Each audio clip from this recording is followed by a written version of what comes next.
এখন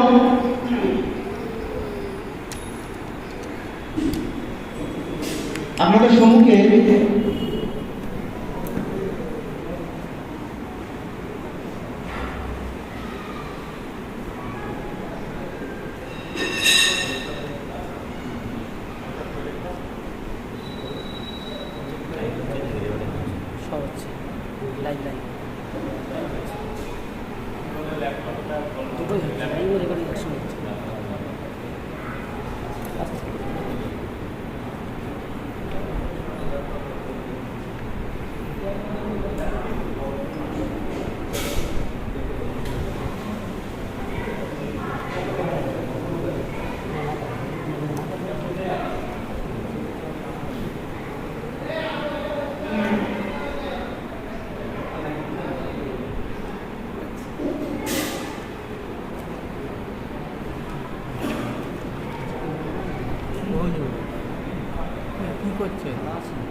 যারা আসতে পারে তাদের পৌঁছতে পারে তারা বাড়ি থেকে যারা আসতে পারি তার জন্য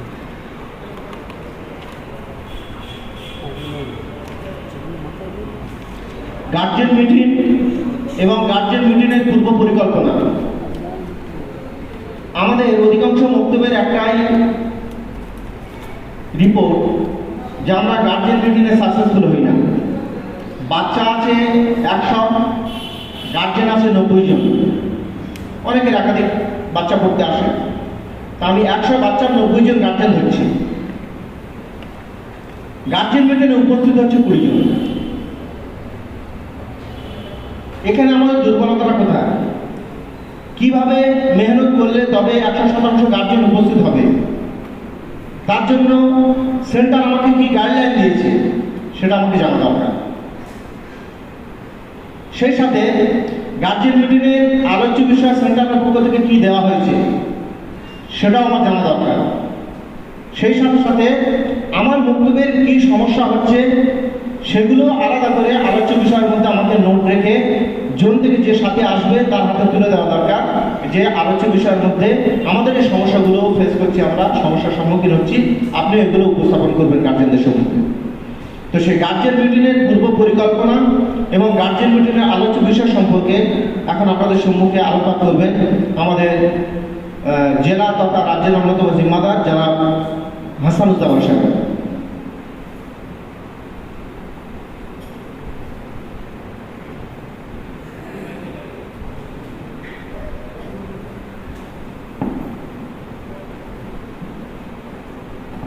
আসসালামু আলাইকুম ওয়া রাহমাতুল্লাহি ওয়া বারাকাতুহু। ভাই মেহরবানি করে মজমাটা ঠিক করে নিন, একটু একটু ক্লোজ করে বসুন। একটু পরে ল্যাপটপে আপনাদের কিছু দেখাবেন, মহাশয় এসছেন, তো সেই জন্যে আনোয়ার ভাই আপনি একটু এইখানটা চলে আসুন। মুক্তি সাহেব খালি এখানে থাকুন, মুক্তি সাহেব বসুন, আপনি বসুন। বাকি এই সাথীগুলো যদি সামনে চলে আসেন বড় ভালো হয়। আপনি ক্যামেরাটা যদি পিলারেই করে দেন অসুবিধে, ঠিক আছে? তাহলে ক্যামেরাম্যান ওখানে থাক, বাকি আপনারা একটু সরে সরে আসুন বা পিছনের দিকে চলে যান। আপনারা এই দিকে লম্বা করে নিন, একটু ক্লোজে বসুন। ঠিক আছে।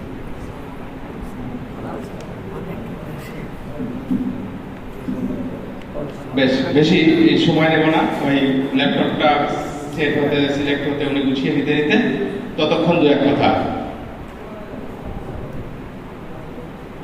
ভাই এতক্ষণ আমরা শুনছিলাম, আমরা সবাই জানি যে আমাদের বক্তব্য হচ্ছে মুনাজ্জাম বক্তব্য। মুনাজ্জাম কথার অর্থ সুশৃঙ্খল। তো সুশৃঙ্খল বক্তব্য কেন করতে হলো? বক্তব্য তো আল্লাহ নবীর আমল থেকে ছিল, আছে, কিয়ামত পর্যন্ত থাকবে ইনশাআল্লাহ। খালি এটাকে যুবক উপযোগী করার জন্য সুশৃঙ্খল করতে হয়েছে।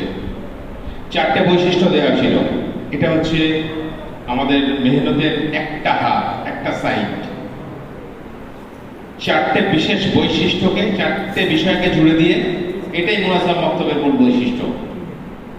4টে বিষয়কে জুড়ে দেওয়া হয়েছে: নিজাম, নিসাব, তরিকায়ে তালিম, নিগরানি। সবাই জানি আমরা এর মধ্যে কম বেশি। নিজাম নিয়ে একটু পরে আলোচনা হবে, নিসাব নিয়ে এক্ষুনি আলোচনা হয়ে উঠেছে।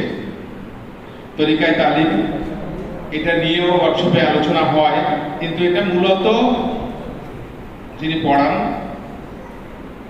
শিক্ষক মশাই, তার সাবজেক্ট। আরেকটা হচ্ছে নিগরানি, সবচেয়ে গুরুত্বপূর্ণ সাবজেক্ট আমাদের জন্য। তাহলে কি বললাম, চারটে বৈশিষ্ট্যকে একজন বলে দিন ভাই, আপনি বলুন না। দিনিয়াত মুনাজ্জাম মক্তবের মূল বৈশিষ্ট্য চারটি, কি কি? জি, আরেকবার। নিসাব, নিজাম, তরিকা, তালিম, নিগরানি। Very good. এটা হচ্ছে একটা হাত। আরেকটা হাত আছে, সেটা ছাড়াও চলতে পারবে না। এখানে 4 শ্রেণীর মানুষের সমন্বয়ে দিনিয়াত মক্তব মুনাজ্জাম হবে। অর্থাৎ মক্তব সুশৃঙ্খল হওয়ার জন্য যেমন এই 4টে বৈশিষ্ট্য অবশ্যই থাকা দরকার, নিজাম, নিসাব, তরিকা, তালিম এবং নিগরানি, তেমনি 4 শ্রেণীর মানুষের সম্মিলিত প্রচেষ্টায় মক্তব মুনাজ্জাম হবে।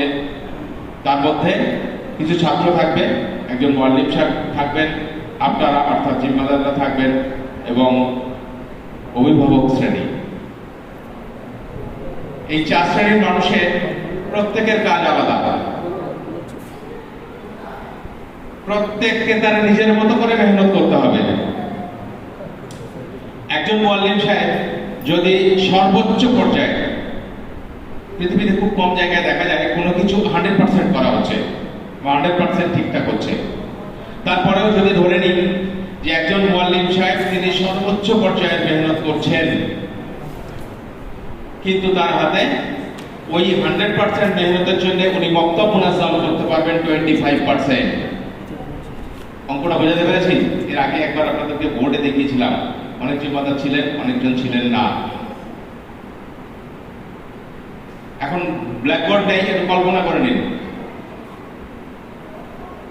যে 4 শ্রেণীর মানুষ ওর মধ্যে জুড়ে আছে। কেউ একজন, অর্থাৎ শিক্ষক মশাই হোক বা ছাত্ররা, নিজেদের কাজ যদি 100% করে তাহলে 25% মুনাজ্জাম হবে। 4 শ্রেণীর মানুষ যদি 100% নিজের মেহনত করে, প্রত্যেকে যার যা করণীয়, তখন মক্তব 100% মুনাজ্জাম হবে। অঙ্কটা বোঝাতে পেরেছি? কে বুঝতে পারেন একটু জিজ্ঞেস করুন তো। সবাই বুঝে গেছেন, মাশাআল্লাহ। ছাত্র যদি এত ভালো হয় তো সুবিধা হয় শিক্ষকদের বোঝানো। আমি শিক্ষক না, আমি এতক্ষণ ছাত্রই ছিলাম, এখন এখানে এসেছি, একটু পরে আপনি কথা বলতে আসলে আমি ছাত্র হব, আমি শিক্ষক হওয়ার যোগ্য নই, ওটা বলতে চাইনি। তাহলে 4টে পার্টকেই কন্ট্রোল করবেন আপনারা। মক্তব খোলার প্রথম মাথায় কাদের এসেছিল? জিম্মাদারদের এসেছিল। হঠাৎ করে ছাত্ররা এসে বলেনি আমাদের পড়াতে এসো, হঠাৎ করে মুআল্লিম এসে বলেনি আমি কিছু ছাত্র পড়াতে চাই, হঠাৎ করে গার্জিয়ানরা বলেনি আমাদের বাচ্চাদের নিয়ে পড়াতে বসো। আপনারাই প্রথম মাথায় এসেছিল। তারপর কোথাও দেখেছেন হোক, কোথাও গিয়েছেন হোক, কেউ বলেছে হোক, আপনারা সংঘবদ্ধ হয়েছেন, মক্তব খুলেছেন। বাকি 3টে পার্টের থেকে 100% বার করে নেওয়ার জিম্মাদারি আপনাদের। যদি আপনারা সেটা করতে পেরেছেন তবে আপনাদের কাজ 100% সফল। অর্থাৎ ওই 75%কে 75%-এ নিয়ে আসা, এটা আপনাদের জিম্মাদারি। অঙ্ক বোঝাতে পারছি? আপনার কিন্তু 25% সফল করার জায়গা হচ্ছে ওই 3টে 25%কে আপনি সফল করেছেন, তবে মক্তব মুনাজ্জাম 100% মুনাজ্জাম।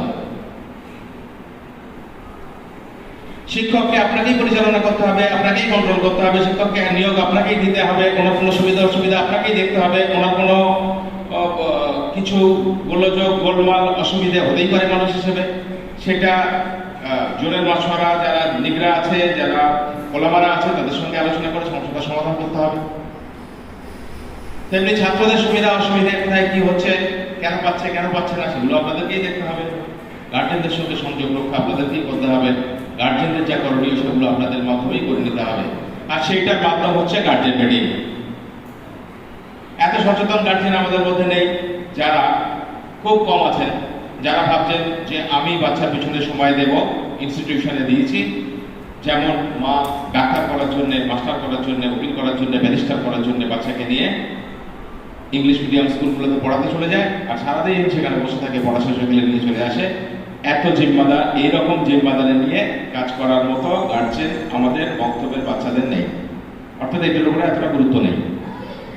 তাহলে আমাদের করে নিতে হবে, এটা তাদের দোষ না, আমরা তাদের দিয়ে করিয়ে দিতে পারছি না, করিয়ে দিতে হবে। তার পদ্ধতিটাই হচ্ছে গার্জেন মিটিং। যদি আপনি গার্জেনদেরকে ইনভলভমেন্ট না করাতে পেরেছেন, আপনি 100% মুনাজ্জাম করার থেকে পিছিয়ে যাচ্ছেন। একইভাবে যিনি মুআল্লিম সাহেব, তার যদি সবটা আপনি বার করে নিতে পেরেছেন মহব্বতের সঙ্গে, তাহলে আপনি 100% মুনাজ্জাম থেকে পিছিয়ে যাচ্ছেন। ঠিক একইভাবে ছাত্রদেরকে যদি মহব্বতের সঙ্গে নিয়মিত বক্তব্যে আনিয়ে, তাকে শিখিয়ে, তাকে আমল করিয়ে, তার দিয়ে অন্যের কাছে দাওয়াত পৌঁছে দিয়ে এটা যদি না করতে পেরেছেন, আপনি ওখানেও 100% মুনাজ্জাম থেকে দূরে চলে যাচ্ছেন। এই গার্জেন মিটিং এর 4টে পদ্ধতি আছে। বছরে 4টে করে গার্জেন মিটিং হয়, দুটো পদ্ধতিতে। একটা হয় আমভাবে, দুটো হয় আমভাবে, তৃতীয় মাস এবং নবম মাসে। আর ষষ্ঠ এবং দ্বাদশ বা একাদশ, যার যখন পরীক্ষা হবে, হাফ ইয়ারলি পরীক্ষা এবং অ্যানুয়াল পরীক্ষা, পঞ্চম মাসের পড়া শেষ হয়ে যাচ্ছে, এবার রিপিট, তারপর পরীক্ষা। পরীক্ষার পরে গার্জেনদের সঙ্গে ইন্ডিভিজুয়ালি বসা হবে, অর্থাৎ একটা করে ব্যাচ রাখা হবে, তাদের গার্জেনদের রাখা হবে। যদি আপনাদের হাতে সময় কম থাকে, খুব অসুবিধা হলে দুটো ব্যাচ রাখতে পারেন, তার বেশি না। তাহলে তার গার্জেনরা যদি বসতো, তার রেজাল্টটা সামনে নিয়ে ওর কি করলে আরো উন্নত হতো, ওর রেজাল্টটা ও আরো উন্নতি করতে পারতো, এই যে রেজাল্টটা হয়েছে, কি কি কমির জন্যে ওর রেজাল্টটা এইরকম হলো, ও তো স্টুডেন্ট হিসেবে আরো ভালো ছিল, এইগুলো গার্জেনের সঙ্গে সামনাসামনি বসে সমাধানগুলো করে ফেলতে হবে। হতে পারে ওর দাওয়াই আছে, হতে পারে ও আসে অন্যমনস্ক থাকে, তাই এরকম ধরনের প্রচুর কারণ বেরিয়ে আসবে। সেগুলো সামনাসামনি বসে একজন স্টুডেন্ট ধরে ধরে আলোচনা করে সমস্যার সমাধান করতে হবে। তাহলে কি বললাম, গার্জেন মিটিং বছরে কটা? 4টে। ইজতেমাই গার্জেন মিটিং কটা? 2টো। কোন কোন মাসে? কেউ কিছু বলে না। তৃতীয় মাস এবং নবম মাসে। আর 2টো ইন্ডিভিজুয়াল গার্জেন মিটিং, যেগুলো একদম সামনাসামনি বসে গার্জেনের সঙ্গেই কথা হবে, তার বাচ্চার রেজাল্টটাকে সামনে নিয়ে। বোঝা গেছে? এই 4টে গার্জেন মিটিং যদি আপনি সফলভাবে করতে পারেন, ঠিকঠাক ভাবে করতে পারেন, তবে গার্জেনের সঙ্গে আপনার বক্তব্যের সমন্বয় সাধন হবে। যতক্ষণ না গার্জেনের সঙ্গে আপনার বক্তব্যের সমন্বয় সাধন হচ্ছে, ততক্ষণ পর্যন্ত আপনি 100% মুনাজ্জাম করার দিকে পৌঁছতে পারছেন না। আজকে মুফতি সাহেব সকালে যা কথা বলে গেছেন, মানে এরপরে আর কিছু লাগে না। তারপরেও আপনি দেখুন 20টা বক্তব্য এভারেজ, তাহলে 10 জন করে কমপক্ষে বক্তব্যের সাথী হওয়া উচিত, 200 মানুষের উপস্থিতি হওয়ার কথা। আছি আমরা এখানে 50 জন, সংখ্যাটা কম নয় আলহামদুলিল্লাহ। এই 50 জন যদি ঘুরে দাঁড়াই, আমরা 50 লক্ষের কাছে পৌঁছে যেতে পারবো ইনশাআল্লাহ। কিন্তু খালি কাজটাকে নিজের মনে করতে হবে, আর যখন এটা করতে পারবেন, আপনার জন্য কাজ করা সহজ হবে। যখন কেউ অন্যের জন্য কাজ করতে যায় পারিশ্রমিকের বিনিময়ে, তখন দেখবেন তার ঘড়ির দিকে লক্ষ্য বেশি থাকে, আর যখন কেউ নিজের জন্য কাজ করে, তখন আমার কাজটা কি করে উঠে যাবে সেই দিকে লক্ষ্য থাকে। তো সেজন্য কাজটাকে যদি আপনি আপনার ভাবতে পেরেছেন, তবেই আপনি এতক্ষণ যে আলোচনা হয় সেগুলোর বাস্তবায়ন সম্ভব হবে। আর যদি কাজটা আপনারা ভাবতে পেরেছেন, আমি পারলে করব, মুফতি সাহেব সকালে যে কথা বলেছেন, যে গুরুত্ব দিয়ে গেছেন, আমাদের প্রত্যেকের জিম্মাদারি, আমরা আমাদের জিম্মাদারি কতটা নিভিয়েছি, তার জন্য আমাদের কৈফিয়তভাবে এটা যদি দিলে বসত, আনেওয়ালা উম্মত কিভাবে দিন পাবে, ইকরা নিয়ে আলোচনা করে গেছেন উনি, কতটা গুরুত্ব, কতটা প্রয়োজনীয়তা। আর বিশেষ করে সামনে যে কঠিন দিন আসছে, গত 10 বছরে ভারতবর্ষ তথা সারা পৃথিবীর একটা বিশাল পরিবর্তন হয়ে গেছে। গত 100 বছর ধরে, মানে 100 বছরের মধ্যে 90 বছর ধরুন, যা পরিবর্তন হয়নি 10 বছরে হয়ে গেছে। তৈরি থাকুন, এই 10 বছরে যা হয়েছে, এই আরো পরিবর্তন হতে 5 বছর লাগবে। তারপরের 1 বছর বা 2 বছরে আরো ওই একগুলো পরিবর্তন হবে, আর 10 বছর লাগবে না এই পরিবর্তনটা হতে। এই পরিস্থিতির উপরে একদম মানে আমি কি করে আপনাদেরকে মানে মনে হয় বোঝাতে পেরেছি, মানে আমি যা বলতে চাইছি যে আমাদের ইমানের যা অবস্থা, এত দুর্বল ইমান যে প্রচুর পাতায় পানি তো আপনারা পড়ে থাকতে দেখেছেন সবাই, একটা মৃদু বাতাস লাগে না টলমল করে ওটা পড়ে যাওয়ার জন্য। আমাদের পরবর্তী প্রজন্মের উপরে কিন্তু সাইক্লোন টর্নেডো আসতে চলেছে। বিগত 10 বছরের যা পরিস্থিতি সারা পৃথিবীর বুকে, খাস করে হিন্দুস্তানের বুকে যা পরিবর্তন হয়েছে, আপনার বাচ্চা আনেওয়ালা উম্মত, আমাদের বাড়ির বাচ্চাদের ইমানের উপরে যদি মজবুত ইমান বানিয়ে না রেখে যেতে পেরেছি, তার মেহনত আমরা না করে যেতে পেরেছি, সেই প্ল্যাটফর্ম আমরা না দিয়ে যেতে পেরেছি, তাহলে কিন্তু ওদের পক্ষে খুব কঠিন হয়ে যাবে। অস্ত্র তুলে দিতে হবে না, আমি বলিনি, শুধু মজবুত ইমানের উপরে দাঁড় করিয়ে দিয়ে যেতে হবে, আর চাইলেই হবে না। আপনাদেরকে এটাকে কাজ হিসেবে নিতে হবে, মহব্বতের সঙ্গে নিতে হবে, কাজটা আমি করবো, এটা আমার জিম্মাদারি। এই জায়গায় আসুন, কাজগুলো করা সব সহজ হয়ে যাবে। আমি গার্জেন থেকে অন্যদিকে চলে গেলাম গুরুত্ব নেওয়ার জন্য। আসলে আমাদের সেই কাজটাই আমি করি যে কাজের উপরে আমার গুরুত্ব বেশি থাকে, সেই কাজটাই আমি প্রায়োরিটি দিই। তো ফিরে আসি গার্জেন মিটিং। গার্জেন মিটিং বিষয়ে ডিটেলস আপনাদের কাছে আছে, মানে কি নিয়ে কথা হয় এগুলো দেখে নেবেন, পড়ে নেবেন, ওগুলো নিয়ে আমি আলোচনা করছি না। আপনি যদি গার্জেনকে সন্তুষ্ট করতে পেরেছেন, প্রত্যেক মাসের শেষে আপনার হাদিয়া ঠিক ঠিক আসবে, তাহলে আপনি মুআল্লিম সাহেবকে ঠিক ঠিক হাদিয়া দিতে পারবেন, মক্তব ঠিক ঠিক ভাবে আগে বাড়বে, আপনার কাজ পথ চলা সহজ হবে। আর যদি গার্জেন সন্তুষ্ট না হয়, গার্জেন জানেই না মাসে মাসে 150-200 করে টাকা বেরিয়ে যাচ্ছে, কিন্তু তার কোনো ফিডব্যাক তিনি পাচ্ছেন না। একদিন সময় হবে, একদিন মনে হবে, বাচ্চা শুয়ে আছে, ঘুমিয়ে আছে, বক্তব্যে যাচ্ছে না, তারও আগ্রহ নেই, গার্জেনও কিছু জানছে না, শুধু মাসের শেষে তার মা বাপের কাছে টাকা চায়, আর সে 150 বা 200 করে টাকা দেয়। 2 মাস, 7 মাস, 6 মাস, 1 বছর, 1.5 বছর যাওয়ার পরে ও টাকা দেওয়া বন্ধ করে দেবে, বা শুধু হাত কান পরে দেখবো। আর এই রোগ একবার চেপে গেলে ও বাড়তেই থাকবে, এটা বাড়তেই থাকবে, একবার শুধু শুরু হওয়ার অপেক্ষা। আর যদি আপনি ঠিক মতো যা করণীয় কাজ সেগুলো করতে পেরেছেন, গার্জেনের সঙ্গে সমন্বয় সাধন করতে পেরেছেন, আপনি বাচ্চাকে যতটা যা শিখিয়েছেন অতটা যদি ওর গার্জেনের কাজ পর্যন্ত পৌঁছে দিতে পেরেছেন, ওর আপনার 200 না 400 টাকা দেওয়া সহজ হয়ে যাবে। প্রত্যেক বক্তব্যের রিপোর্ট ঠিক মতো টাকা ওঠে না, কেন উঠবে ভাই? আমরা গার্জেন পর্যন্ত পৌঁছতে পেরেছি, তার বাচ্চা কি শিখছে গার্জেন জানে। ও তো সকালবেলা 7টার সময় যে টাকাটা দেয়, সকাল 7টায় বেরোয়, আবার 10টায় ফেরে। মা আছে সারাদিন সংসারের কাজ করছে, তাদের জানানোর মাধ্যম কি? তাদের জানানোর মাধ্যম গার্জেন মিটিং, রেজাল্ট ডে, তাদের জানানোর মাধ্যম ডায়েরি, মান্থলি টেস্ট, এইসবগুলোই। ও 1 ঘন্টা এর মধ্যে পড়ছে, কিন্তু যেটা যদি তার উপরে আমল করিয়ে নেওয়া যায়, অন্যের কাছে দাওয়াত দেয়। এই মুফতি তৌহিদ সাহেব যাওয়ার সময় বলে গেলেন যে কোরআন পড়ানোর লোক দেখিয়ে অন্য জায়গায় চলে যাচ্ছিল,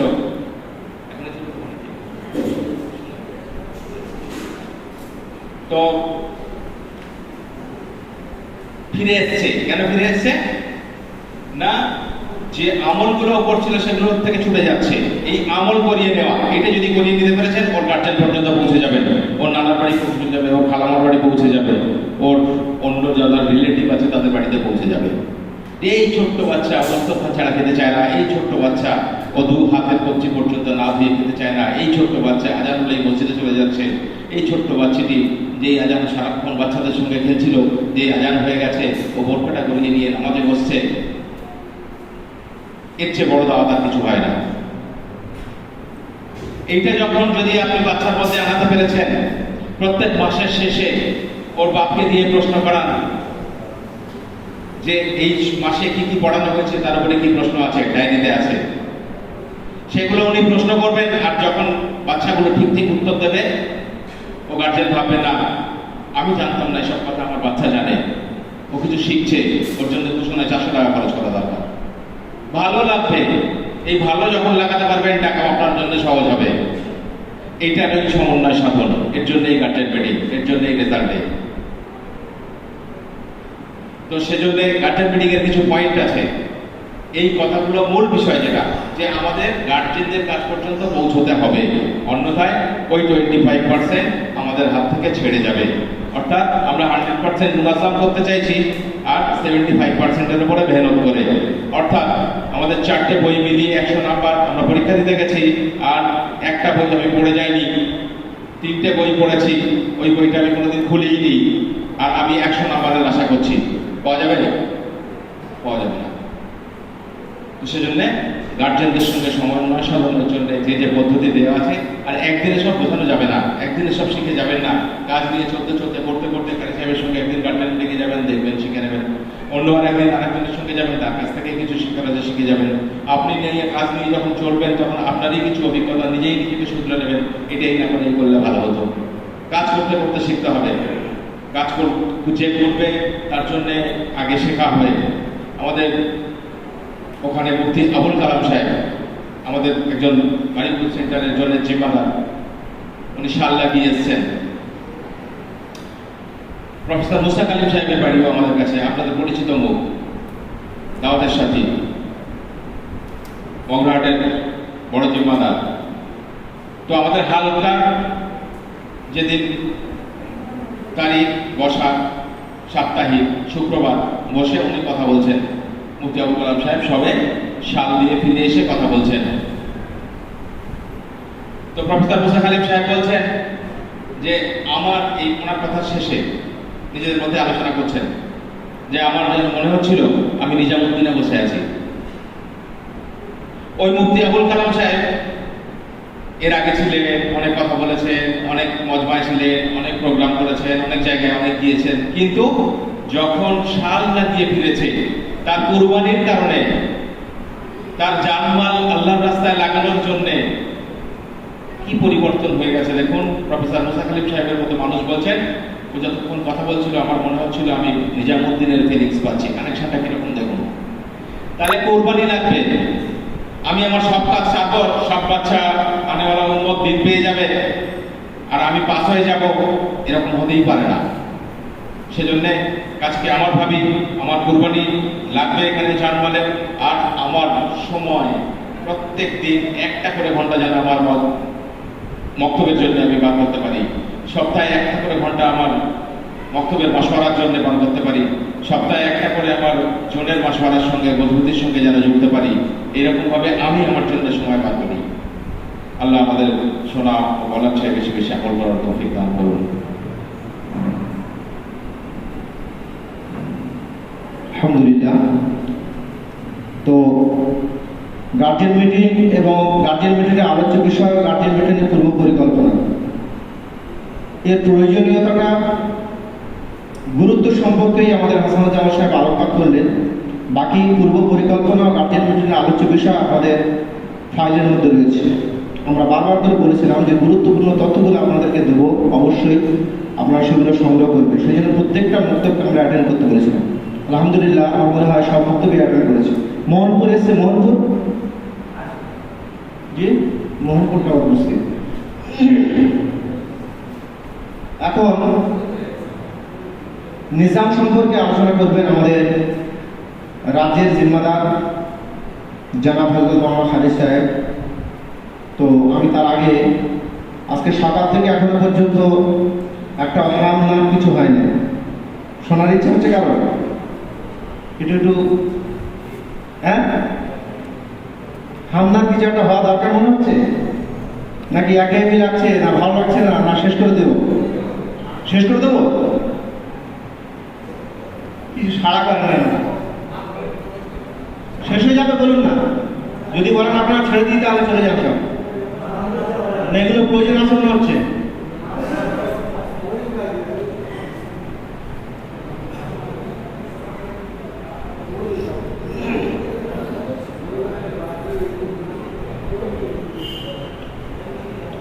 মাওলার ইশকে জালে আগুন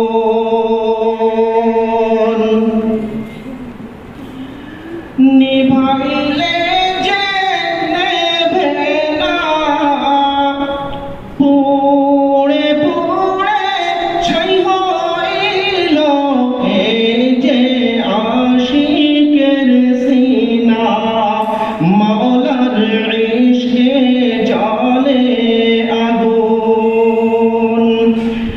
নিভাইলে জেলে না পুড়ে পুড়ে ছাই হইল এই যে পাগলের সিনা পুড়ে পুড়ে ছাই হইল এই যে পাগলের সিনা ধরা দিও দনা ধরা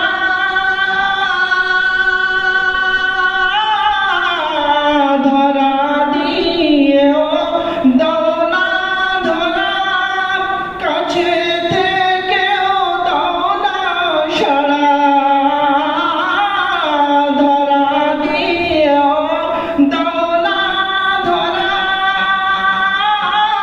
কাছে থেকেও দনা সারা আমার এই বুকেতে বইছে খরা আমার এই বুকেতে বইছে খরা না পাওয়ার ওই যাতনা পুড়ে পুড়ে ছাই হইল এই যে পাগলের সিনা মাওলার ইশকে জলে আগুন নিভাইলে জেলে ভেলা পুড়ে পুড়ে ছাই হইল এই যে পাগলের সিনা মাওলা তোমারে ভালোবেসে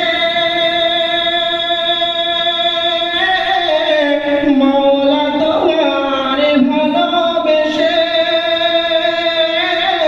কলিজা পুড়ে গন্ধ আসে মাওলা তোমারে ভালোবেসে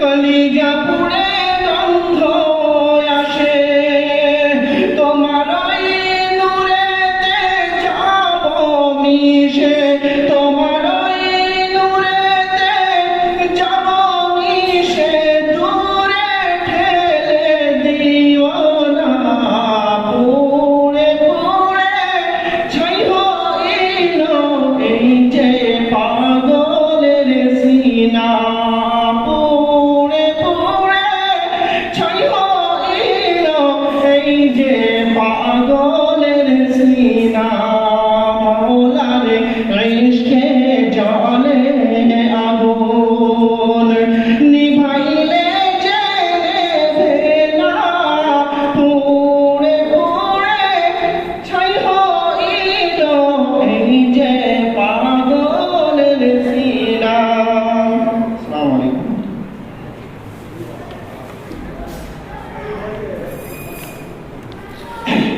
এখন আপনাদের সঙ্গে নিজাম সম্পর্কে আলোচনা করবেন জনাব হযরত মাওলানা খালিদ সাহেব।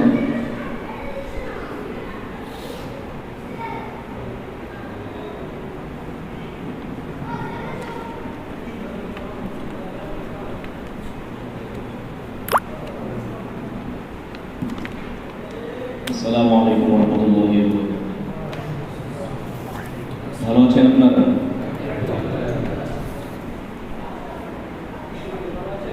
আলহামদুলিল্লাহ, জাযাকাল্লাহ। মগরাহাট জোন প্রতিষ্ঠিত হওয়ার পূর্বে সম্ভবত উস্তিজনের সঙ্গে একসঙ্গে ছিল জোনটা। হয়তো অনেক চেহারা আমাকে দেখেছেন উস্তিজনে আপনাদের পূর্বে, মগরাহাট জোন প্রতিষ্ঠিত হওয়ার পূর্বে। মগরাহাট জোন হবার পর মগরাহাট জোনে কোনোদিন আসা হয়নি, প্রথমবার। না না, এর আগে আসা হয়েছে শ্যামপুরে। আল্লাহু আ'লাম। আমার যেন মনে হচ্ছে প্রথমবার মগরাহাট জোনের ডাকে আমি এসেছি।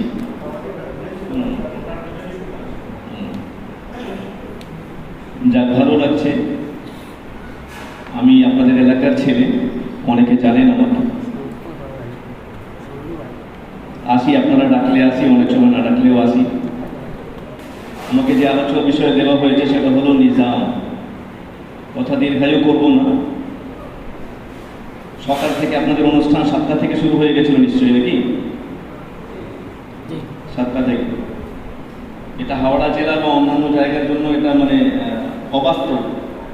সকাল 7টা থেকে 7:30টা থেকে অনুষ্ঠান সূচি, এটা অবাস্তব, মানে ধারণার বাইরে। আমরা 7:30টার দিকে সম্ভবত বেরিয়েছিলাম, এখানে পৌঁছতে প্রায় 10:30টা বেজে গেছে। রাস্তাঘাট আমাদের ওখানে যে কোনো প্রোগ্রাম হাওড়া জেলাতে বা অন্যান্য শহরগুলোতে যে কোনো প্রোগ্রাম 9টার আগে শুরু করা কল্পনার বাইরে, 9টার আগে হয় না। তাই হিসাবে তাই বলছেন, যদি সকাল 7টাতেই আমাকে অ্যাটেন্ড করতে হয় তাহলে আমাকে আগের দিন রাতে পৌঁছাতে হবে ওখানে। বললেন উনি যে না, ইনশাল্লাহ আপনি আপনার সময় মতো আসবেন, অসুবিধা নেই, আমরা আমাদের সূচি সেভাবে সাজিয়ে নেব। তো সময়সূচি আমি দেখলাম, আলহামদুলিল্লাহ দেরিতে আসা যাবে। 7:30টায় আমাদের যিনি ড্রাইভার সাহেব এসে উনি বলছেন 7:30টায় আমার যাওয়া যাবে না, আমি 8টা 8:30টার আগে উঠবো না গাড়ি চালাতে পারবো। আমাদের ভাই সাহেব এসছেন সঙ্গে। হ্যাঁ, ভালো লাগছে উপস্থিতি আপনাদের অনেকের দেখছি। মগরাহাট জোনে শুনলাম কত বক্তব্য আছে সর্বমোট মগরাহাট জোনের অধীনে? 18টি বক্তব্য বর্তমানে মগরাহাট জোনে আছে, আলহামদুলিল্লাহ। এটা আলহামদুলিল্লাহ বলার জন্য যথেষ্ট। একটা হলেও আলহামদুলিল্লাহ, 18টা হলেও যথেষ্ট আলহামদুলিল্লাহ। কিন্তু মগরাহাট জোনে বা মগরাহাট অঞ্চলে বা মগরাহাট এরিয়াতে মসজিদ কত আছে এবং সেই মসজিদগুলির অধীনে বাড়ি কতগুলি আছে এবং প্রত্যেক বাড়িতে এভারেজ গড় বাচ্চাদের পরিসংখ্যান কত, বয়স্কদের কত, মহিলাদের কত, এভাবে যদি ভাবি তাহলে বুঝতে পারবো আমরা যে আমরা কতটা জায়গায় কতটা পৌঁছেছি আর কতটা আমাদেরকে যেতে হবে। দিনিয়াত মুনাজ্জম মক্তবের মূল উদ্দেশ্য এবং টার্গেট হলো 100% উম্মত তক 100% দিনী তালিম কা পৌঁছানা। 100% উম্মতের কাছে 100% উম্মতের কাছে দিনের প্রাথমিক এবং মৌলিক ও আবশ্যকীয় শিক্ষা পৌঁছে দেওয়া, এটা দিনিয়াত মুনাজ্জম মক্তব শিক্ষা ব্যবস্থার মূল লক্ষ্য। 100% উম্মতের কাছে। তো তার মধ্যে আমরা কতটা আছি সেটা আমরা বুঝতে পারছি, আলহামদুলিল্লাহ। যতটা করছি তাকে আল্লাহ পাকের কৃতজ্ঞতা আদায় করা এবং এই কথাটাও মাথায় রাখা যে 100% আমার লক্ষ্য, সুতরাং আমাকে সেভাবে আগাতে হবে ইনশাআল্লাহ। সকাল থেকে আমি সময়সূচি দেখলাম, অনেকগুলি বিষয় আলোচনা হয়েছে ধারাবাহিকভাবে। আমাকে যে বিষয়টা দেওয়া হয়েছে সেটা হলো নিজাম। আজ যে সারা বিশ্বব্যাপী, আজ যে গোটা বিশ্বে, আপনারা কম বেশি জানেন, এই আধুনিক বিশ্বের প্রায় 30টিরও অধিক দেশে দিনিয়াত মুনাজ্জম মক্তবের এই শিক্ষা ব্যবস্থা প্রতিষ্ঠিত এবং পরিচালিত। এই আধুনিক বিশ্বের প্রায় 30টিরও অধিক দেশে এই যে এত অল্প সময় দিনিয়াত মুনাজ্জম মক্তবের এই শিক্ষা ব্যবস্থার সূচনা 2003 সালে, পশ্চিমবঙ্গের সূচনা লগ্ন হলো 2014 সাল। 2003 সাল থেকেও যদি ধরা হয় তাহলে মাত্র 23 বছর, 22-23 বছর। এই 22-23 বছরের মধ্যে পুরো আধুনিক বিশ্বের প্রায় 30টি দেশে চলে যাওয়া। এই পশ্চিমবঙ্গে 2014 সাল থেকে নিয়ে এ পর্যন্ত প্রায় 10-11 বছর, এই এত অল্প সময় প্রায় 16টিরও অধিক জেলায় পৌঁছে যাওয়া। এর মূল কারণ হলো দিনিয়াত মুনাজ্জম মক্তবের উন্নত সিস্টেম ও ব্যবস্থাপনা। দিনিয়াত মুনাজ্জম মক্তবে অন্য কোনো কোরআন পড়ানো হয় না, অন্য কোনো হাদিস পড়ানো হয় না, ভিন্ন কোনো ইসলাম পড়ানো হয় না, ভিন্ন কোনো শরিয়ত শেখানো হয় না। ওই একই শরিয়ত শেখানো হয়, একই ইসলাম শেখানো হয় যেগুলো আমাদের পূর্বসূরি ওলামারা শিখেছেন, শিখিয়েছেন, তাই না? তাহলে দিনিয়াত মুনাজ্জম মক্তবের এত অল্প সময়ে এত যে প্রসিদ্ধ, এত অল্প সময়ে এত যে বিস্তৃত হওয়ার এই যে ব্যাপারটা, এটা একমাত্র এর কারণ হলো দিনিয়াত মুনাজ্জম মক্তবের উন্নত ব্যবস্থাপনা, দিনিয়াত মুনাজ্জম মক্তবের উন্নত সিস্টেম, এর পরিচালন পদ্ধতি। আধুনিক পরিচালন পদ্ধতি বললে ভুল হবে না। আমরা এতদিন পর্যন্ত 2014 সালের পূর্ববর্তী সময় পর্যন্ত আমরা আমাদের দিনী প্রতিষ্ঠানগুলোকে সেকেল মানে আগের পদ্ধতিতে পরিচালনা করতাম। দিনিয়াত মুনাজ্জম মক্তব বলছে কোরআন ও হাদিস পূর্বের থাকবে, কিন্তু কোরআন ও হাদিসের শিক্ষা বিস্তার করার ক্ষেত্রে পদ্ধতিটা আধুনিক হতে হবে। শরীয়তের সীমাবদ্ধতার মধ্যে থেকে, শরীয়তের সীমা লঙ্ঘন করা যাবে না আধুনিকতার আড়ে গিয়ে। শরীয়তের মধ্যে থেকে, শরীয়তের সীমাবদ্ধতার মধ্যে থেকে আধুনিক পদ্ধতি অবলম্বন করে দিনী শিক্ষা, কোরআন ও হাদিসের শিক্ষাকে বিস্তার করার প্রয়াস যদি আমরা করি তাহলে খুব দ্রুত গতিতে ইনশাআল্লাহ এর বিস্তৃত করবে, আর তাই হচ্ছে। আপনারা জানেন, ইতিপূর্বে আলোচনাও হয়েছে, দিনিয়াত মুনাজ্জম মক্তবের এই পূর্ণ শিক্ষা ব্যবস্থা চারটি বিষয়ের উপরে নির্ভরশীল, চারটি স্তম্ভের উপরে নির্ভরশীল, চারটি খুঁটি বা পিলারের উপরে নির্ভরশীল। দিনিয়াত মুনাজ্জাম মক্তব শিক্ষা ব্যবস্থা প্রতিষ্ঠিত অবস্থিত চারটি বিষয়ের উপরে। এক নম্বরে হলো নিজাম। নিজাম মানে ব্যবস্থাপনা, আমরা জানি কম বেশি। এক নম্বরে কি? নিজাম। দিনিয়াত মুনাজ্জাম মক্তবের শিক্ষা ব্যবস্থা চারটি স্তম্ভ বা চারটি পিলার বা চারটি খুঁটির উপরে অবস্থিত। প্রথম খুঁটির নাম হলো নিজাম, প্রথম স্তম্ভের নাম হলো নিজাম বা ব্যবস্থাপনা, যেগুলো যাকে আমরা সাধারণত ইংরেজিতে বলি সিস্টেম বা সিস্টেম। দ্বিতীয় স্তম্ভের নাম হলো নিসাব, পাঠ্যক্রম, পাঠ্যসূচি বা পাঠ্যক্রম, আমরা ইংরেজিতে বলি সিলেবাস। এটা হলো দ্বিতীয় স্তম্ভ। তৃতীয় স্তম্ভ বা তৃতীয় পিলার বা তৃতীয় খুঁটির নাম হলো তরিকায়ে তালিম, পাঠদান পদ্ধতি, পড়ানোর পদ্ধতি, টিচিং মেথড। এবং চতুর্থ স্তম্ভের নাম হলো নিগরানি, পর্যবেক্ষণ করা, তদারকি করা, দেখভাল করা, দেখাশোনা করা, সুপারভিশন করা, ইন্সপেকশন করা ইত্যাদি। এই চারটি বিষয়ের সমষ্টিকে দিনিয়াত মুনাজ্জাম মক্তব বলা হয়। নিজাম, নিসাব, তরিকায়ে তালিম এবং নিগরানি, এই চারটি বিষয়ের সমষ্টিকে দিনিয়াত মুনাজ্জাম মক্তব বলা হয়। যে মক্তবে এই চারটি বিষয় একত্রিতভাবে সর্বকালে পাওয়া যাবে সেই মক্তবকে বা সেই প্রতিষ্ঠানকে দিনিয়াত মুনাজ্জাম মক্তব বলা হবে। যে মক্তবে নিজাম সুন্দর, যে মক্তবে সিলেবাস উন্নত, যে মক্তবে পাঠদান পদ্ধতি উন্নত, যে মক্তবের এই তিনটি বিষয়ের নিগরানি এবং পর্যবেক্ষণ ধারাবাহিকভাবে করা হয়, সেই মক্তবকে দিনিয়াত মুনাজ্জাম মক্তব বলা হবে। এই চারটি বিষয়ের মধ্যে গুরুত্বপূর্ণ যে বিষয়টি সেটা হলো, যেটা আপনাদের দায়িত্বে, বিশেষ করে আমরা কম বেশি আপনারা যারা মক্তব পরিচালক এখানে আছেন, আমি জিজ্ঞাসা করছিলাম কারা এখানে উপস্থিত আছেন, আমাকে বলা হলো যে এখানে যারা আছেন সকলেই জিম্মাদার মানে পরিচালক। শুধু মুআল্লিম পড়ান এরকম কেউ আছেন এখানে? কিছু মুআল্লিম আছেন যারা পরিচালনাও করেন আবার পড়াচ্ছেন। যারা আছেন আমি শুনেছি তারা জিম্মেদারিও আদায় করছেন আবার শিক্ষকতাও করছেন। শুধু শিক্ষক আছেন এমন, জিম্মেদারিতে নেই এমন কেউ নেই তো এখানে? আপনি 2-3 জন আছে, 2 জন। বেশিরভাগটা আকসারি হুকমুল কুল, বেশিরভাগ আছেন আপনারা এখানে যারা জিম্মাদার। এই চারটি বিষয়ের মধ্যে প্রথম বিষয় যেটা নিজাম, ব্যবস্থাপনা, এটা পূর্ণ কার দায়িত্বে থাকে? মক্তব পরিচালকদের দায়িত্বে, মক্তব কমিটির দায়িত্বে, ম্যানেজিং কমিটির দায়িত্বে। যারা পরিচালনার দায়িত্বে থাকেন তাদের দায়িত্ব হল ব্যবস্থাপনা গ্রহণ করা বা ব্যবস্থাপনা করা। এবং চতুর্থ নিগরানি, পর্যবেক্ষণ করা। এই দুটো হলো সাধারণত জিম্মেদারদের দায়িত্ব, পরিচালকদের দায়িত্ব। বাকি তৃতীয় এবং দ্বিতীয় যে বিষয়টি রয়েছে সেটা হলো নিসাব এবং তরিকায়ে তালিম। কারি সাহেব বলছিলেন যে নিসাব সম্পর্কেও আমাদের ন্যূনতম ধারণা হওয়া দরকার, বিস্তারিত ধারণা সম্ভব না, তাহলে আপনাদেরকে আবার মৌলানা মুফতি হতে হবে। তরিকায়ে তালিম তো জানা সম্ভবই না। হ্যাঁ, ন্যূনতম একটু ধারণা আপনারা রাখতে পারেন বা রাখতে হবে আপনাদেরকে, কারণ আপনার দায়িত্ব হচ্ছে চতুর্থ নিগরানি। আপনি পর্যবেক্ষণ তখনই করতে পারবেন, দেখাশোনা তখনই করতে পারবেন, দেখভাল তখনই করতে পারবেন, নিগরানি আপনি তখনই করতে পারবেন, ইন্সপেকশন আপনি তখনই করতে পারবেন যখন আপনি নিজাম, নিসাব, তরিকায়ে তালিম এই তিনটি বিষয় সম্পর্কিত ন্যূনতম ধারণা আপনার থাকবে, তবেই আপনি করতে পারবেন। সুতরাং নিসাব অথবা তরিকায়ে তালিম, নিসাব এবং তরিকায়ে তালিম এই দুটো বিষয় আপনাদেরকে খুব বেশি না জানলে, ডিপলি না জানলেও চলবে, কিন্তু নিজাম আপনাদেরকে পরিপূর্ণ জানতে হবে, কারণ এই নিজামটা আপনার হয়ে অন্য কেউ করতে আসবে না। নিজামের দায়িত্ব শিক্ষক পালন করবেন না, নিজামের দায়িত্ব সেন্টার বা জোন পালন করে না, আপনাকে করতে হবে। সেন্টার এবং জোন আপনাকে কিভাবে আপনি পালন করবেন নিজামটা আপনাকে শিখিয়ে দেবে এবং আপনাকে নিজ দায়িত্বে নিজামটা শিখতে হবে। সেজন্য মূল আলোচনা আমাকে যেটা বলা হলো যে নিজাম আপনাদেরকে বলবো। নিজাম আলোচনা করার জন্য সাধারণত যে ওয়ার্কশপ আমরা করে থাকি, যে অনুষ্ঠান আমরা করে থাকি, যে সভা আমরা করে থাকি নিজামের জন্য, শুধুমাত্র নিজাম বিষয়টা আলোচনা করার জন্য 1.5 থেকে 2 ঘন্টা সময় লাগে। শুধু নিজাম, দিনিয়াত মুনাজ্জাম মক্তবের ব্যবস্থাপনা, তাও খুব শর্টে মানে খুব দ্রুত গতিতে করি।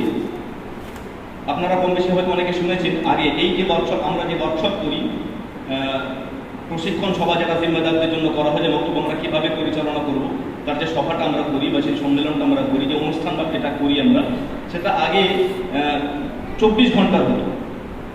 আজ সকাল 8টা বা 9টা থেকে নিয়ে আগামীকাল সকাল 8টা বা 9টা পর্যন্ত নাইট স্টে সহ রাত্রি যাপন করতে হতো। 24 ঘন্টায় আমরা ওয়ার্কশপ করতাম।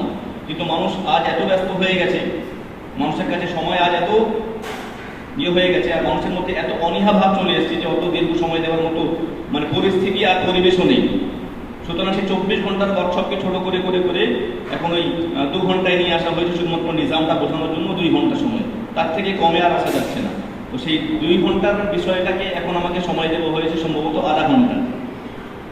2 ঘন্টাও অনেক শর্ট করে করা, আর সেই 2 ঘন্টার বিষয়টাকে এখন আমাকে দেওয়া হয়েছে এই বইটি যেখানে যেমন হয় আধা ঘন্টা। আমি চেষ্টা করবো ইনশাআল্লাহ যতটুকু পারা যায়। নিজামের মধ্যে মোট 10টা পয়েন্ট আছে। কয়টা? দিনিয়াত মুনাজ্জাম মক্তবের ব্যবস্থাপনা, মানে আপনারা জানেন যে কোনো প্রতিষ্ঠান, শিক্ষা প্রতিষ্ঠান, তার সারা বছরের কর্মসূচি একটা সেশন ওয়াইজ হয়, শিক্ষাবর্ষ অনুযায়ী হয়। প্রতি শিক্ষাবর্ষ এভাবে শুরু হবে, প্রতি শিক্ষাবর্ষ এভাবে সারা বছর কর্মসূচি সম্পাদন হবে এবং প্রতি শিক্ষাবর্ষ এভাবে শেষ হবে। মানে 1 বছরের কর্মসূচিকে টার্গেট রেখে একটা রুটিন বানানো হয়। তো দিনিয়াত মুনাজ্জাম মক্তবের বাৎসরিক বা সারা বছরের প্রতি শিক্ষাবর্ষের যে কর্মসূচি রয়েছে, সারা বছরে সাধারণত 10টা কাজ করতে হয়। কয়টা কাজ? দিনিয়াত মুনাজ্জাম মক্তবের ব্যবস্থাপনা বা নিজামে মোট কয়টি কাজ করতে হয়? 10টি কাজ। প্রথম কাজ হলো মক্তবের কমিটিকে স্ট্রং করা। যদি কমিটি না থাকে কমিটি গঠন করা, যদি কমিটি থাকে তো কমিটিকে প্রতি বছরে মিনিমাম একবার রিফ্রেশ ওয়ার্কশপ নেওয়া, রিফ্রেশ ট্রেনিং নেওয়া। বুঝতে পারলাম? প্রথম কাজ। যদি মক্তবের কমিটি না থাকে তাহলে মক্তবের কমিটি গঠন করা, পরিচালক কমিটি গঠন করা। যদি কমিটি থাকে তাহলে সেই কমিটিকে, পুরাতন কমিটিকে রিফ্রেশ ট্রেনিং দেওয়া। 1 বছর আমরা চালালাম, আবার নতুন শিক্ষাবর্ষের শুরুতে আমাকে আবার একটা শিখতে হবে। আমি যখন আবার শিখবো তখন আমি বলতে পারবো যে গত বছর যে আমি মক্তব চালিয়েছিলাম কি ভুলভ্রান্তি হয়েছে, যে ভুলভ্রান্তিগুলো আগামী এবছরে করবো না। প্রথম কাজ হলো মক্তবের কমিটি গঠন করা অথবা কমিটিকে পুনরায় প্রশিক্ষণ নেওয়া। প্রতি বছরে মিনিমাম একবার নিতে হবে। 2 নম্বর কাজ। দ্বিতীয় কাজ হলো মক্তবের জন্য জায়গার ব্যবস্থা করা। আপনারা যদি মক্তবের জায়গা থাকে ভালো, যদি জায়গা না থাকে মক্তবের জায়গার ব্যবস্থা করা। সাধারণত আপনারা জানেন মক্তবের জায়গার জন্য সর্বোত্তম স্থান বা সর্বোত্তম জায়গা হলো মসজিদ। আপনাদের মধ্যে কতজন আছেন যাদের মক্তব মসজিদের বাইরে চলে? বেশিরভাগ মসজিদেই চলে সাধারণত, আমি জানি যেটা। মসজিদে চলে না এমন কারণ কেউ আছেন? কারণ মক্তব মসজিদে চলে না, তার হিসাবে মক্তব মসজিদে চলে না। আপনার তো মসজিদের সংলগ্ন মাদ্রাসা, তো তার মধ্যেই তো মসজিদ হলো। অনেক সময় অনেক মসজিদ আছে যেখানে মসজিদের সাথে সাথে মক্তবখানা করা আছে, তো তার মানে সেটা মসজিদেই চলছে। কোথাও মক্তবখানা নেই, মসজিদেই চলে। আবার কোথাও মসজিদের সঙ্গে মক্তবখানা থাকে, তো সেটা মসজিদে চলছে। তার মানে মসজিদে চলে না, কোনো রুম ভাড়ায় নিয়ে চলছে, কোনো ক্লাবে চলছে, কোনো দলিলে চলছে, ঘর ভাড়া নিয়ে চলছে, বা কারোর ব্যক্তিগত কোনো জায়গায় চলছে, এরকম আছে কেউ? নেই। তো মসজিদে আলহামদুলিল্লাহ মক্তব চলে। আপনারা জানেন মসজিদে মক্তব চলার মধ্যে উপকারিতা কি, ফায়দা কি জানেন? আপনারা ওয়ার্কশপ তো প্রত্যেকের আপনাদের নেওয়া আছে নাকি? আপনারা ট্রেনিং নেননি এমন কেউ আছেন? অনেক সাথী আছেন ট্রেনিং না নিয়ে চালাচ্ছেন। তো মক্তব বেমুনাজ্জাম হওয়ার জন্য, গায়ের মুনাজ্জাম হওয়ার জন্য তো এতটুকুই যথেষ্ট। চেষ্টা করেন আপনারা পূর্ণ একটা ওয়ার্কশপের জন্য একটা অনুষ্ঠান করে, একটা দিন নির্দিষ্ট করে, যে সমস্ত ছাত্রীরা পুরোপুরি ট্রেনিং নেননি, শুধুমাত্র ট্রেনিং এবং প্রশিক্ষণকে সামনে রেখে একদিনের একটা অনুষ্ঠান আপনারা করা ভালো। আমি পুরোপুরি না শিখে মক্তব চালালে অসুবিধা। একবার শিখে গেলে পুরোপুরি শিখবো না আমি, তবে ধারণা আমার থাকবে, কিছুটা মনে থাকবে, কিছুটা আংশিক মনে থাকবে, কিছুটা ভুলে যাব, কিন্তু পুরোপুরি ট্রেনিং নিতে হবে আমাদেরকে। আমরা ওই জন্য পশ্চিমবঙ্গে আপনারা জানেন যে হাসানুজ্জামান ভাই খুব ভালোভাবে জানবেন যে আমাদের দক্ষিণ 24 পরগনায় দিনিয়াত মুনাজ্জাম মক্তবের এই শিক্ষা ব্যবস্থা সর্বপ্রথম যেখানে শুরু হয়েছে সেটা হলো জয়নগর এলাকায়। কোথায়? জয়নগর এলাকায় সর্বপ্রথম দিনিয়াত মুনাজ্জাম মক্তব আমাদের দক্ষিণ 24 পরগনার কথা বলছি। দক্ষিণ 24 পরগনা জেলায় সর্বপ্রথম দিনিয়াত মুনাজ্জাম মক্তব শুরু হয়েছে ওই জয়নগর এলাকায়। আরও আংশিক ডায়মন্ড হারবারে একটা দুটো ছিল, করিমগঞ্জ কয়েকটা জায়গায়।